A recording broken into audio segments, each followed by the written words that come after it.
Hello everyone, welcome to Tasty Dish by Sethu Palaniappan. இன்னைக்கு ஒரு ஹெல்தியான எனர்ஜி ட்ரிங்க் தான் பார்க்க போறோங்க. ராகி அண்ட் மக்கானா வச்சு ஒரு ஸ்மூதி ரெசிபி தாங்க. இந்த ஸ்மூதி ரெசிபி செய்யறதுக்கு என்னென்ன இன்கிரிடியன்ட்ஸ்ன்றதை சொல்றேங்க. ராகி மாவு 2 டேபிள் ஸ்பூன் எடுத்துக்கிறேன். மக்கானா அரை கப் எடுத்துக்கோங்க, ஒரு 15லேருந்து 20 வர மாதிரி.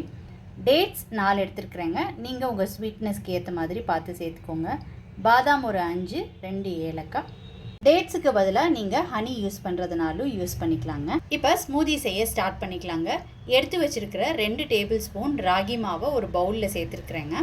இதில் அரை டம்ளர் தண்ணி சேர்த்துக்கிறேன். இதை கட்டி இல்லாமல் கரைச்சி எடுத்துக்கலாம். கட்டி இல்லாமல் கரைச்சி எடுத்துக்கிட்டாச்சு. இப்போ ஒரு சாஸ் பேனில் 1.5 டம்ளர் தண்ணி விட்டுக்கிறேங்க. இந்த தண்ணியில் கரைச்சி வச்சுருக்கிற கேப்ப கரிசலை சேர்த்துக்கிறேங்க. இப்போ இதை நல்லா கலந்து விட்டுக்கலாம். இப்போ கரைச்சி வச்சுருக்கிறத அடுப்பில் வச்சு காய்ச்சி எடுத்துக்கலாங்க. நல்லா கெட்டியான பக்குவத்துக்கு வரட்டும்.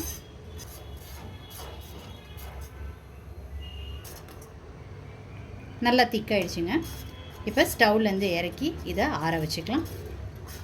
அடுத்து எடுத்து வச்சுருக்கிற மக்கானாவை ட்ரை ரோஸ்ட் பண்ணி எடுத்துக்கலாங்க. மக்கானாவை நல்லா கிறிஸ்பி ஆகிற மாதிரி ரோஸ்ட் பண்ணி எடுத்துக்கோங்க. இது ஒரு பிளேட்டுக்கு மாற்றி ஆற வச்சுக்கலாம். அடுத்து எடுத்து வச்சுருக்கிற பாதாமும் ஏலக்காவையும் ரோஸ்ட் பண்ணிக்கலாங்க. இந்த மாதிரி பண்ணும்போது பாதாம் நல்லா பவுடர் ஆகுங்க, அதுக்காக தான். இல்லைன்னா நீங்கள் தண்ணியில் பாதாமை ஊற வச்சுட்டு அதுக்கப்புறமாட்டி தோல் நீக்கிட்டு சேர்க்குறதுனால சேர்த்துக்கலாங்க. நான் இன்றைக்கி தோல் நீக்க போகிறது கிடையாது, வறுத்துட்டு அப்படியே மக்கானாவோட கிரைண்ட் பண்ண போகிறேங்க பவுடரை. இப்போ நல்லா வறுபட்டுருச்சுங்க. இதையும் எடுத்து மக்கானாவோட ஆற வச்சுக்கலாம். வறுத்து வச்சுருக்கிற மக்கானா, பாதாம், ஏலக்காவை ஒரு மிக்சி ஜாரில் சேர்த்துக்கோங்க. இதை பவுட்ரு பண்ணி எடுத்துக்கலாம். இந்த மாதிரி பவுட்ரு பண்ணி எடுத்துக்கோங்க. அடுத்து இதில் டேட்ஸ் சேர்த்து அரைச்சிக்கலாங்க.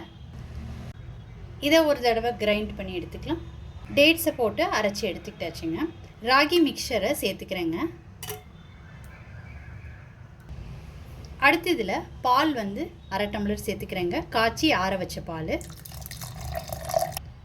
இப்போ இது எல்லாத்தையும் கிரைண்ட் பண்ணிக்கலாங்க. எல்லாத்தையும் ஒன்று சேர்த்து நல்லா அரைச்சி எடுத்துக்கிட்டாச்சுங்க.